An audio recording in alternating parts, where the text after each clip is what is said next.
네, 여러분, 요 며칠 사이에 날씨가 굉장히 선선해진 것 같습니다. 그죠? 대구 날씨도 이런 날씨가 있구나라고 느끼는 것 같습니다. 제가 이제 대구에 온 지 3년째 되는 해인데, 저한테는 그 아들이 한 명 있습니다. 누누이 말씀드리지만 저랑 똑같이 생겼고, 그렇기 때문에 잘생겼습니다. 선선해지기 전에요, 저녁에, 잠이 들기 전에 제 아들이 더위를 먹은 것 같아요. 더위를 먹은 것 같아요. 갑자기 있잖아요. 갑자기 아빠, 나 입에 김 묻었어. 내 얼굴에 김 묻었어. 이렇게 이야기를 하는 거예요. 분명히 방금 전에 양치를 했거든요. 세수를 했거든요. 그런데 얘가 이상한 말을 하길래 저는 더위를 먹은 줄 알았어요. 그래서 얼굴을 살펴보고 예안아, 제 아들 이름이 예안이거든요. 예안아, 김 안 묻었어. 이렇게 얘기를 하니까 얘가 흐흐흐 잘생김 이렇게 얘기를 하는 거예요. 방금 이렇게 여기서 잘생김 이야기가 나왔는데 우리 옆에 있는 우리 성도님들에게 이렇게 인사했었으면 좋겠습니다. 잘생김이 묻으셨군요. 자, 또 한 번 인사하겠습니다. 이쁨이 묻으셨군요. 네, 저는 오늘 이 룻기 말씀을 가지고 하나님이 일하시는 원리에 대해서 좀 말씀을 나누려고 합니다. 오늘 말씀은 지난주 주일 오전에 제가 나눴던 그 말씀의 연장선상이라고 보시면 될 것 같은데요. 오늘 본문 2장 1절 말씀에 보면 이렇게 말씀하고 있습니다. 나오미의 남편 엘리멜렉의 친족으로 유력한 자가 있으니 그의 이름은 보아스더라라고 말씀하고 있습니다. 여러분 여기에 보면 룻기에서 굉장히 중요한 인물이죠. 굉장히 중요한 인물인 보아스가 등장하는 것을 알 수 있습니다. 여러분 제가 지난 주일 오전에 말씀을 나눌 때에 여러분 혹시 기억하실런지는 모르겠는데요. 1장 22절 말씀을 나누면서 1장 22절 말씀 제가 다시 한번 읽어드리면요. 나오미가 모압 지방에서 그의 며느리 모압 여인 룻과 함께 돌아왔는데 그들이 보리 추수 시작할 때에 베들레헴에 이르렀더라 라는 말씀을 나누면서 여러분 특별히 여기에 룻과 함께 돌아왔는데 이 표현과요. 그리고 보리 추수 시작할 때에 여러분 이 두 표현이 하나님의 땡땡이라고 말씀을 드린 적이 있습니다. 여러분 혹시 기억하시나요? 예, 기억 못하실 줄 알았습니다. 그러니까 제가 설교를 할 수 있는 거죠. 제가 이 두 표현을 뭐라고 표현했냐면 하나님의 사인이라고 표현했습니다. 기억나십니까? 어떤 사인이냐면요. 나오미가 나는 빈손으로 돌아왔다라고 나는 텅 빈 인생이라고 느낀 순간에 나오미가 혼자가 아니고 이제부터 본격적으로 하나님의 일하심이 시작된다는 것을 알리는 사인이라고 말씀을 드렸습니다.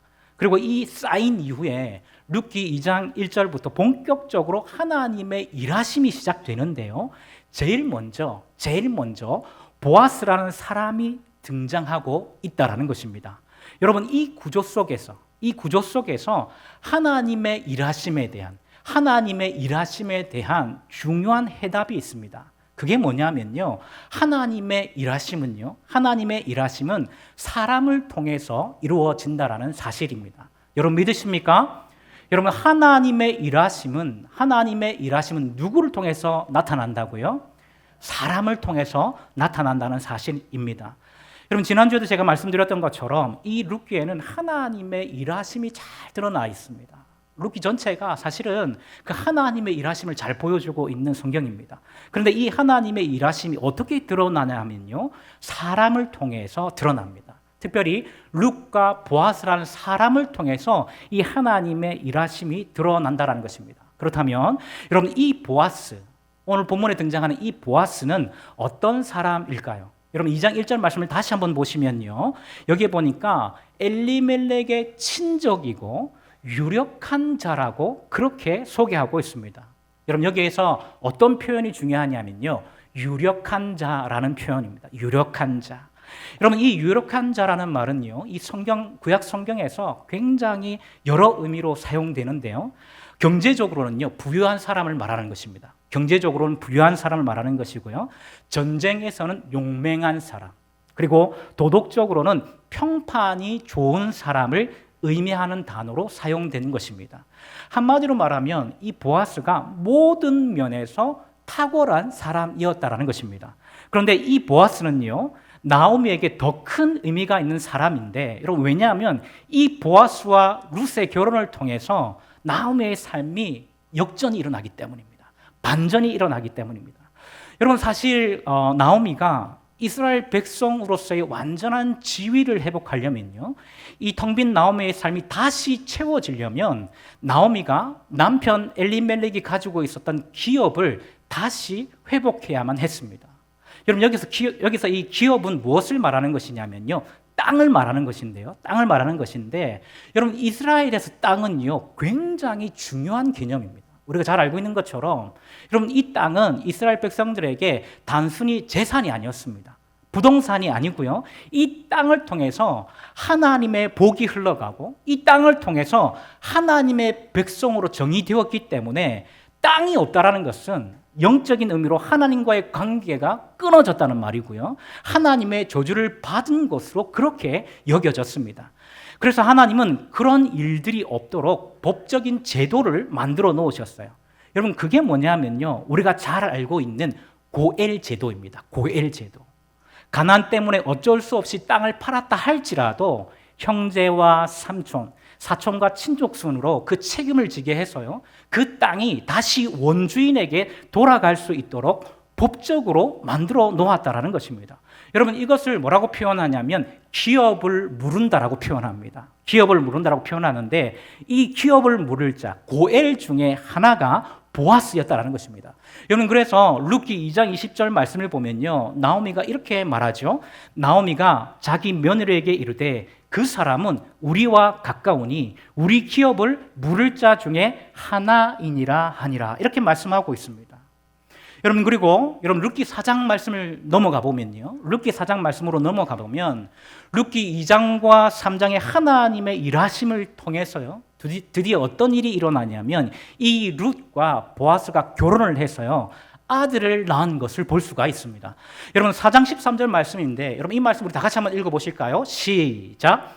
이에 보아스가 룻을 맞이하여 아내로 삼고 그에게 들어갔더니 여호와께서 그에게 임신하게 하심으로 그가 아들을 낳은지라. 아멘. 여러분 룻과 이 보아스가 결혼을 해서 아들을 낳은 것, 여러분 이것도 하나님의 일하심입니다. 그런데 그 뒤에 말씀을 보면요, 그 뒤에 말씀을 보면 베들레헴 여인들의 축복이 나오는데요, 축복이 나오는데 그 축복을 통해서 이 일이 단순히 룻과 보아스가 아들을 낳은 것으로 끝나는 일이 아니라 텅 빈 나오미의 인생이 완전히 회복된 일이라는 것을 우리에게 보여주고 있습니다. 여러분 4장 14절에서 15절 말씀인데요, 4장 14절에서 15절 말씀 우리 다 같이 한번 이 말씀 읽어봅니다. 시작. 여인들이 나오미에게 이르되 찬송할지로다. 여호와께서 오늘 내게 기업 물을 자가 없게 하지 아니하셨도다. 이 아이의 이름이 이스라엘 중에 유명하게 되기를 원하노라. 이는 내 생명의 회복자이며 내 눈의 봉양자라. 곧 너를 사랑하며 7 아들보다 귀한 내 며느리가 낳은 자로다 하니라. 아멘. 여러분 여기에 보면 4장 14절 앞부분에 보면 여인들이라고 표현되어 있죠. 여인들. 이 여인들은 베들레헴에 사는 여인들을 의미하는 것인데 이 여인들이 이 룻과 보아스가 결혼을 해서 아들을 낳은 사건을 어떻게 표현하고 있냐면 나오미의 인생이 완전히 회복되고 풍성해진 사건으로 그렇게 해석하고 있습니다. 그래서 그렇게 축복을 하죠. 그래서 여러분 15절 말씀해 보니까 이는 내 생명의 회복자이며 내 노년의 봉양자라고 그렇게 축복하지 않습니까? 여러분 이것을 통해서 우리는 무엇을 알 수 있냐면 룻과 보아스를 통해서 이 엘리멜렉의 가문이 회복이 되고 나오미의 삶이 완전히 풍성이 채워지는 인생이 되었다라는 것을 우리는 알 수 있다라는 것입니다. 그런데 여러분 이렇게 나오미의 인생이 반전될 수 있었던, 역전될 수 있었던 이유가 어디에 있을까요? 물론 표면적으로 보면 룻이 헌신했기 때문이죠. 룻이 시어머니인 이 나오미를 사랑하는 마음으로요, 조국을 버리고 그 땅의 신을 버리면서까지 나오미에게 충성했기 때문입니다. 여러분 사실 우리는 잘 이게 이해가 안 되죠. 우리는 시어머니가 싫잖아요, 그죠? 시자 들어가는 게 다 싫잖아요, 그죠? 그런데 여러분 룻은 그렇지 않았다는 거예요. 이 룻은요, 이 시어머니를 사랑하는 마음으로, 헌신된 마음으로 끝까지 충성했다는 겁니다. 누구에게요? 이 시어머니에게 그렇게 충성했다라는 것입니다. 또 이런 룻을 보고 보아스가요, 자신의 기업 물을 자의 책임, 다시 말하면 히브리어로 고엘롯의 책임의식을 가지고 룻과의 결혼을 통해서 나오미의 기업을 물려주는 역할을 했기 때문에 나오미의 삶이 반전된 것처럼 보이죠. 역전된 것처럼 보이죠. 그런데 여러분, 나오미의 인생이 다시 최후의 드라마로 쓰여질 수 있었던 가장 결정적인 이유는요, 그 사람들을 통해서 일하시는 하나님 때문이었다는 것을 믿으시길 바랍니다. 사랑하는 여러분, 이 사실을 기억하셔야 돼요. 여러분, 표면적으로 보면 사람이 움직인 겁니다. 사람이 일하는 것처럼 보여요. 그런데 그 뒤에서 하나님이 일하셨다는 것을 꼭 기억하실 수 있기를 주님의 이름으로 축복합니다. 여러분, 하나님은 사람을 통해서 하나님의 일하심을 드러내십니다. 여러분, 믿으시길 바랍니다. 그러니까 여러분, 우리가 이 땅을 살아갈 때에 많이 기도할 기도의 제목들 중에 하나가 우리가 살아가면서요, 혹은 우리 자녀들이 살아가면서 만남의 복을 달라고 우리가 끝까지 기도해야 되는 것입니다. 여러분, 그러면 하나님 우리의 기도를 들으시고요, 룻과 보아스 같은 사람을 우리뿐만 아니라 우리 자녀손들에게 붙여주실 줄로 여러분 믿으시길 바랍니다. 그리고 우리의 삶과 우리의 자녀들의 삶에 풍성한 반전의 역사로 채우시는 하나님의 은혜가 있을 줄로 여러분 믿으시길 바랍니다. 여러분, 이런 하나님의 그 은혜를 풍성히 경험하며 살아가시는 저와 여러분들 될 수 있기를 주님의 이름으로 축복합니다. 두 번째로, 하나님의 일하심은 우연한 일들 속에서요, 우연한 일들 속에서 마침의 역사를 통해서 이루어집니다. 여러분, 이것을 꼭 기억하십시오. 하나님의 일들은 우연인 것처럼 보이는 일들 속에서 마침의 역사를 통해서 이루어집니다. 여러분, 오늘 본문 2장 3절에서 5절 말씀을 한번 보시면요, 여기 보면 룻과 보아스가 이 추수밭에서 만나는 말씀이 나옵니다. 여러분, 2장 3절에서 5절 말씀 우리 다 같이 한번 읽어보실까요? 시작! 룻이 가서 베는 자를 따라 밭에서 이삭을 줍는데 우연히 엘리멜렉의 친족 보아스에게 속한 밭에 이르렀더라. 마침 보아스가 베들레헴에서부터 와서 베는 자들에게 이르되 여호와께서 너희와 함께 하시기를 원하노라 하니 그들이 대답하되 여호와께서 당신에게 복 주시기를 원하나이다 하니라. 보아스가 베는 자들을 거느린 사람에게 이르되 이는 누구의 소녀냐 하니. 여러분, 이 장면이 어떤 장면이라고요? 이 룻과 보아스가 만나는 장면입니다. 그런데 여기에 보면 재미있는 표현이 나옵니다. 앞에서도 제가 말씀드렸던 것처럼 여기 보면 그 3절 앞부분에 보면 룻이 가서 베는 자를 따라 밭에서 이삭을 줍는데 우연히 엘리멜렉의 친족 보아스에게 속한 밭에 이르렀더라라는 이 말씀입니다. 여러분, 여기에서 이 우연이라는 표현이 굉장히 재미있는 표현입니다. 여러분, 지금 이 상황이 어떤 상황이냐 하면요, 룻이 추수하는 사람들 뒤에서 이삭을 줍는 상황이었습니다. 그런데 여러분, 왜 룻이 추수하는 사람들 뒤에서요 이삭을 줍고 있었을까요? 여러분, 2절에 보면 잘 알 수 있는데요, 양식을 구하려고 했기 때문입니다. 먹을 양식으로 삼기 위해서 떨어져 있는 이삭을 주었다라는 것입니다. 여러분, 양식을 구하기 위해서 이삭을 줍는다. 여러분, 우리로서는 잘 이해가 되지 않는 문화인데요, 사실 이것은 사회적 약자들을 위해서 율법에서 보장하고 있는 권리입니다. 사회적 약자들을 위해서요, 율법에서 보장하고 있는 권리입니다. 율법에 보면 가난한 자나 과부나 나그네를 위해서 추수할 때의 밭의 곡식을 다 수확하지 말고 떨어진 이삭도 줍지 말라고 명령하고 있습니다. 여러분, 그러니까 이스라엘 사람들은요, 밭을 수확할 때에 여러분, 밭이 이렇게 네모나다고 한다면 이 밭을 다 수확한 것이 아니고 요 기퉁이 있지 않습니까? 이 기퉁이의 이삭들은 수확하지 않았습니다. 그리고 수확을 할 때에 곡식단을 벨 때에 여러분 떨어지는 이삭이 있잖아요. 그것을 줍지 않았습니다. 왜냐하면 하나님께서 사회적인 약자들을 위해서, 그들을 위해서 남겨놓으라고 명령하셨기 때문입니다. 여러분, 이것은 약자를 보호하기 위해서 하나님이 친히 만들어 놓으신 율법입니다. 여러분, 룻이 어떻게 이 말씀을 알았는지, 이 율법을 알았는지는 모르겠지만요, 이 말씀을 의지해서 이삭을 주우려고 했던 것 같습니다. 그런데 그때 룻이 이삭을 주우면서 우연히 어디까지 이르렀다고 말씀하고 있습니까?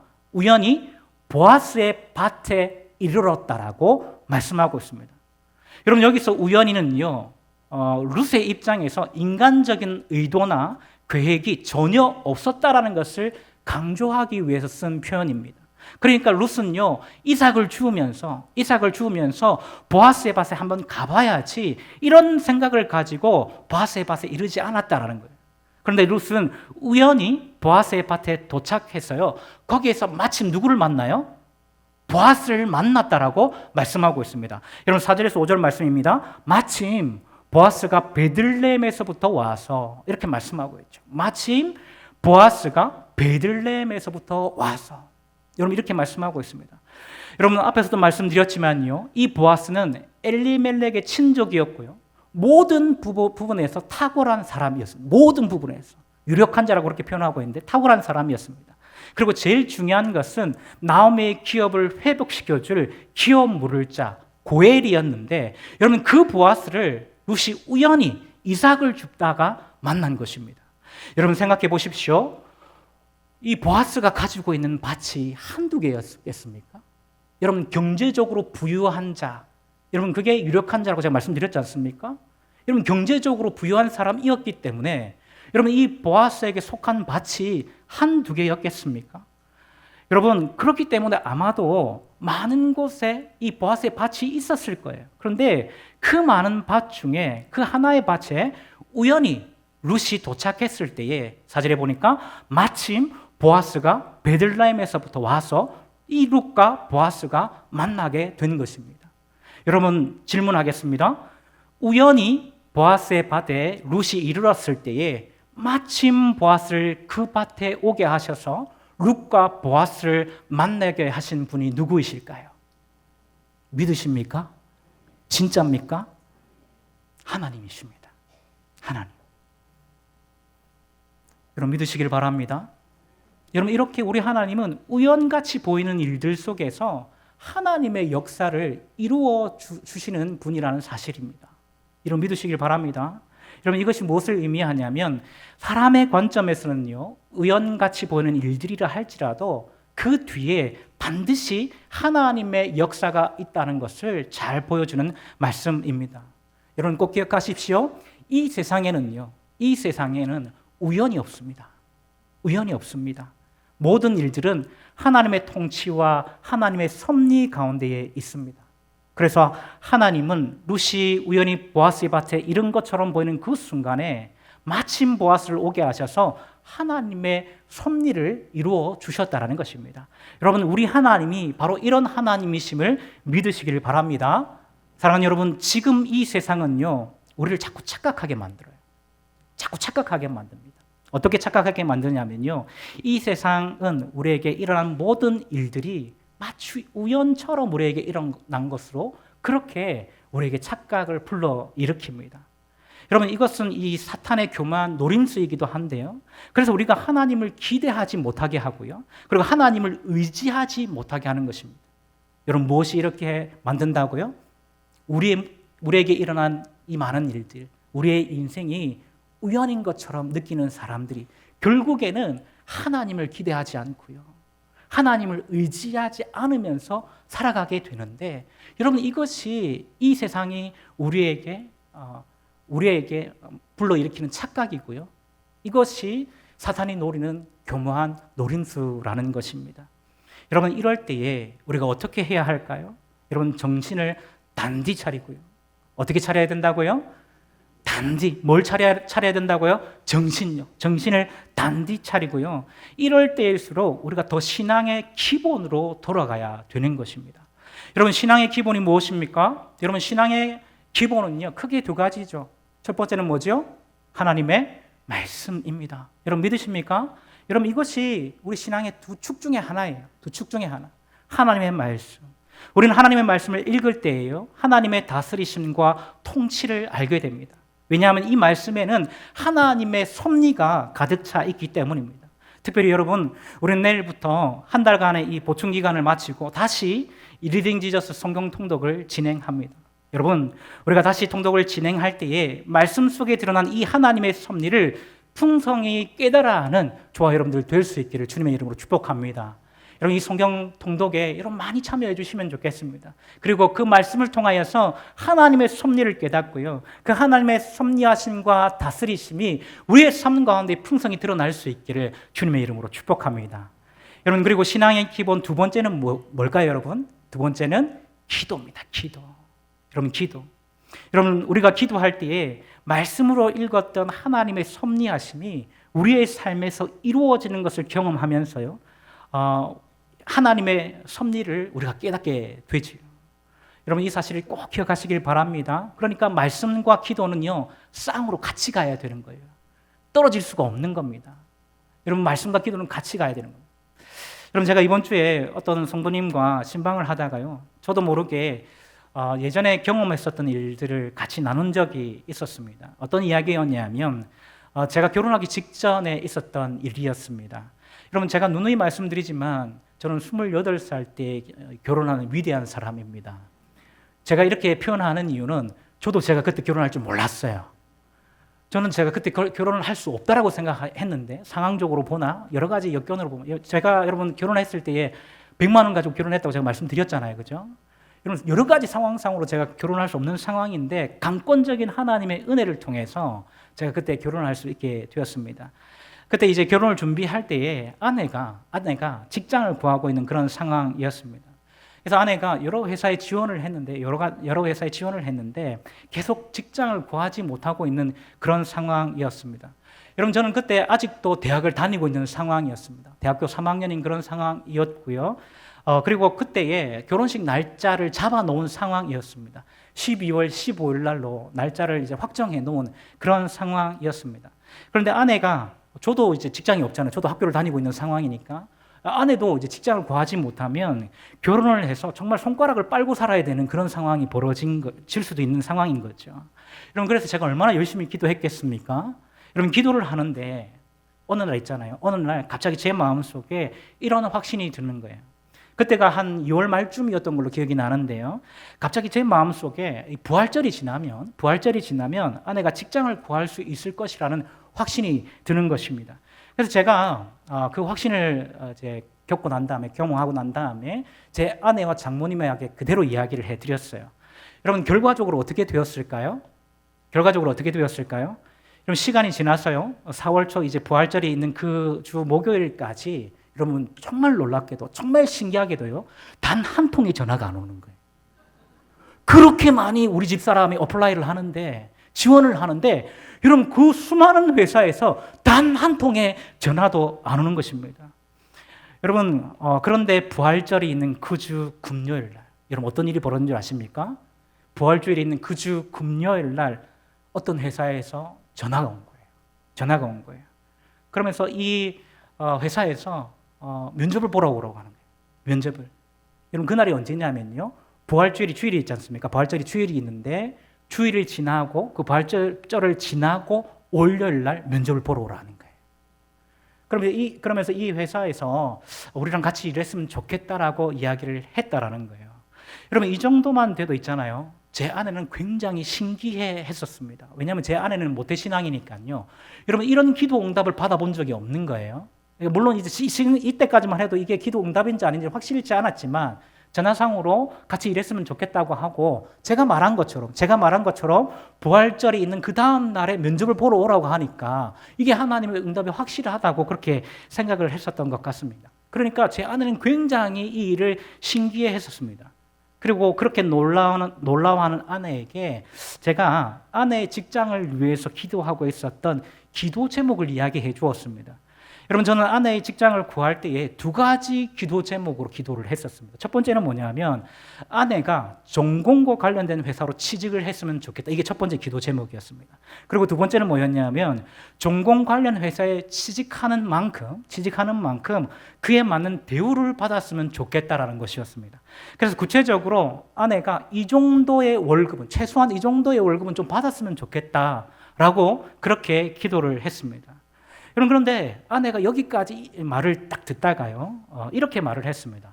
1번 기도 제목, 제가 기도했었던 이 1번 기도 제목은 응답이 된 것 같다라는 거예요.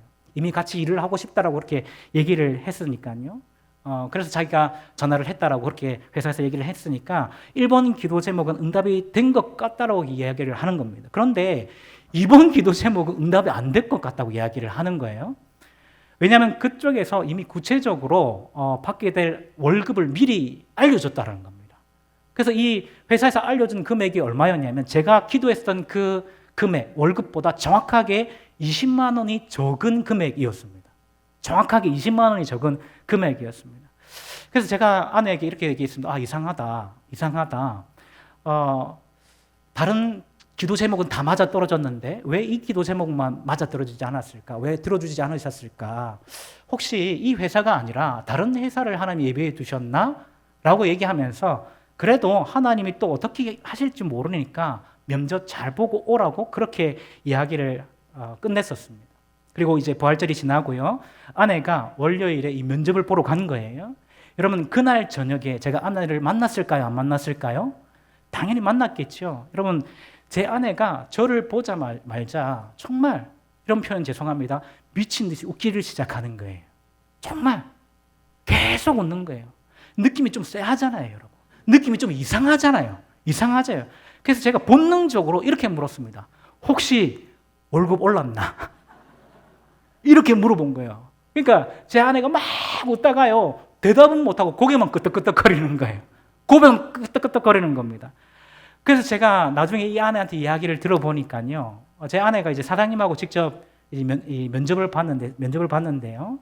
이런저런 이야기를 하다가 월급 이야기가 나왔대요. 근데 사장님이 제 아내가 받을 이 월급을 딱 보시더니 전공자에게 이런 대우 해주면 안 되지. 그러면서 있잖아요. 그 면접 자리에서 월급을 20만 원 인상을 해줬다는 거예요. 월급을 20만 원 인상을 해줬다는 거예요. 이거 제 아내도 이런 일이 처음 있는 일이죠. 여러분 이 일을 겪으면서 제일 놀란 사람이 누구일까요? 물론 뭐 제 아내도 놀랐을 거고요. 저희 장모님도 놀랐겠지만요. 제일 놀란 사람은 접니다. 여러분 제가 기도했지만 하나님이 그렇게 제 기도에 응답해 주실 줄 누가 알았겠습니까? 그런데 중요한 것은 뭐냐면 여러분 제가 그렇게 기도하지 않았다고 한다면 만약에 제가 그렇게 기도하지 않았다고 한다면 아마 그런 일들이 일어났어도요. 저는 우연이라고 그 일들을 생각했을 수도 있다라는 사실입니다. 여러분 무슨 말씀인지 알겠습니까? 만약에 제가 기도하지 않았다면 그런 일들이 벌어졌을 때요. 그냥 우연히 이런 일들이 일어날 수 있구나 라고 생각했을 수도 있다라는 것입니다. 그런데 여러분 기도하니까 하나님이 이렇게 내 삶을 인도하고 계시는구나. 하나님이 이렇게 내 삶을 다스리고 계시는구나 확신하게 되더라는 것입니다. 사랑하는 여러분, 그렇기 때문에 여러분 우리가 기도하는 것이 중요합니다. 우리에게 일어나는 모든 일들이 우연인 것처럼 착각하게 만드는 이 세상에서 여러분 우리가 기도할 때에 하나님의 섭리를 확신하게 되고요. 우리의 삶을 통해서 더 풍성한 하나님의 다스리심을 경험할 수 있기 때문에 우리는 기도해야 한다는 것입니다. 사랑하는 여러분, 저와 여러분이 항상 말씀과 기도로 이 하나님의 풍성한 은혜를 경험하며 살아가실 수 있기를 주님의 이름으로 축복합니다. 여러분 말씀과 기도가 너무 중요한 것은 여러분 이 세상이 자꾸 우리를 착각하게 만들기 때문이에요. 하나님이 없어도 살아갈 수 있는 것처럼 우리를 착각하게 만듭니다. 왜냐하면 이 시대가 너무 편리해져 있다 보니까요. 여러분 기도하지 않아도 특별히 뭔가 우리가 하나님 앞에 구하지 않아도 모든 필요가 우리 가운데 잘 채워지지 않습니까? 그렇지 않나요? 여러분 그러니까 우리가 자꾸 착각하는 거예요. 하나님 앞에 기도하지 않아도 우리가 살아갈 수 있구나. 말씀 없어도 우리가 살아갈 수 있구나. 그렇게 자꾸 착각을 하게 만들어요. 여러분 그게 뭐라고요, 여러분? 사단의 교묘한 노림수입니다. 그렇게 착각하게 만들어서 결국에는 하나님 앞에 기대하지 않게 만들고요. 하나님을 의지하지 않게 만드는 것입니다.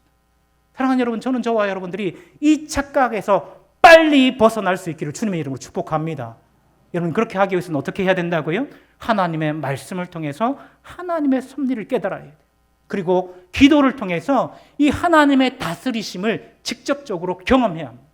그것을 통해서 우리의 삶의 단 한순간도 우연이 아니라 하나님의 섭리함 가운데 있구나. 하나님의 다스림 가운데 있구나라는 것을 확신해야 합니다.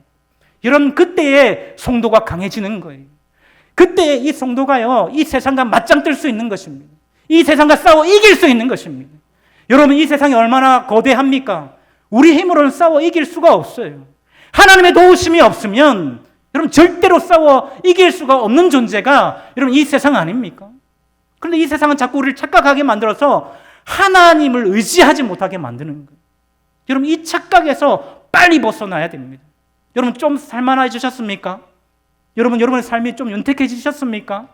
기도하지 않아도, 말씀 보지 않아도 충분히 살아갈 수 있을 것 같습니까? 여러분, 대단히 큰 착각입니다. 성도는 하나님의 말씀이 없이는, 하나님의 기도가 없이는 살아갈 수 없는 사람들입니다. 그러므로 저와 여러분들이 하나님의 말씀과 기도를 통하여서 하나님의 다스리심과 그 하나님의 섭리하심들을 풍성히 경험하며 살아가실 수 있기를 주님의 이름으로 축복합니다. 말씀을 정리합니다. 저는 오늘 하나님이 일하시는 원리에 대해서 말씀을 드렸습니다. 하나님은 사람을 통해서 일하십니다. 믿으시길 바랍니다. 그리고 우연한 일들 속에서 마침의 역사를 통해서 일하십니다. 사랑하는 여러분, 저는 저와 여러분들이 하나님이 일하시는 이 원리를 잘 알 수 있기를 주님의 이름으로 축복합니다. 왜냐하면 이 하나님의 일하시는 원리를 알게 될 때에 오늘 보면 12절에서 잘 말씀하고 있는 것처럼요, 우리가 하나님의 은혜의 날개 아래 거하는 복된 삶을 살아갈 수 있기 때문입니다. 여러분, 오늘 보면 2장 12절 말씀 우리 한번 다 같이 한번 읽어보겠습니다. 시작. 내가 행한 일에 보답하시기를 원하며 이스라엘의 하나님 여호와께서 그의 날개 아래 보호를 받으러 온 내게 온전한 상 주시기를 원하노라 하는지라. 우리 크게 아멘 하겠습니다. 아멘. 여러분, 지금 이 말씀은 보아스가 룻을 축복하는 말씀입니다. 그런데 이 축복 속에 우리 하나님이 어떤 분인지를 말씀하고 있냐 하면요, 우리 하나님은 하나님의 백성을 은혜의 날개로 보호해 주시는 분이라는 사실을 말씀하고 있습니다. 여러분, 믿으십니까? 여러분, 믿으십니까? 여러분, 이게 룻기 전체 중요한 주제입니다. 사랑하는 여러분, 우리 하나님은 은혜의 날개로 자기 백성을 보호해 주시기 위해서 지금도 사람을 통해서 일하시고요, 지금도 우연한 일들 속에서 마침의 역사를 통해서 일하고 계십니다. 여러분, 이 사실을 기억하시고 이번 한 주도 하나님의 은혜의 날개 아래 거하시기 위해서 말씀과 기도로 늘 몸부림치며 살아갈 때에 우리의 삶 가운데에 하나님의 섭리하심과 다스리심이 풍성히 드러나는 은혜가 있기를 주님의 이름으로 축복합니다.